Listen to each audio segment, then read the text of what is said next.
দুর্দান্ত রিশাদ হোসাইন এবং Carter master Mustafizur রহমানের অসাধারণ বোলিংয়ে নবম টি-20 বিশ্বকাপের আজ আমাদের সুপার 18 কনফার্ম হলো। বিশেষ অবদান রেখেছেন অভিজ্ঞ খেলোয়াড় সাকিব আল হাসান এবং মাহমুদুল্লাহ রিয়াদ।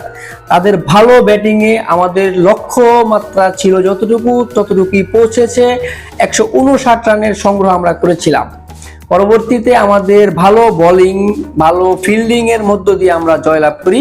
মুস্তাফিজুর রহমান এবং তাসকিন আহমেদ ও রিশাদ হোসাইনের ভালো বোলিং তোপে আমরা নেদারল্যান্ডসকে হারাতে সক্ষম হই। অভিনন্দন বাংলাদেশ দলকে। আমরা আশাবাদী, আমরা প্রত্যাশা করি আমরা শুধু সুপার 18ই নয়, আমরা ফাইনাল পর্যন্ত যাব ইনশাআল্লাহ।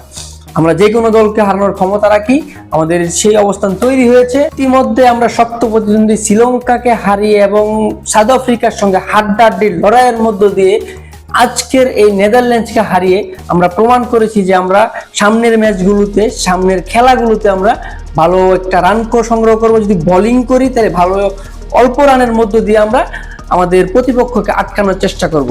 আমরা সেটা প্রমাণ করেছি। আমরা একটি ভালো দল গঠন করতে সক্ষম হয়েছি, আমাদের ভালো একটি দল গঠন হয়েছে। আমরা ফাইনাল পর্যন্ত যাওয়ার আশা রাখি। পরিশেষে বলতে চাই, অভিনন্দন বাংলাদেশ দলকে। বিশেষ অবদান রাখার জন্য অভিনন্দন মুস্তাফিজুর রহমান এবং রিশাদ হোসেন এবং সাকিব আল হাসানকে। সবাই ভালো থাকবেন। আল্লাহ হাফেজ।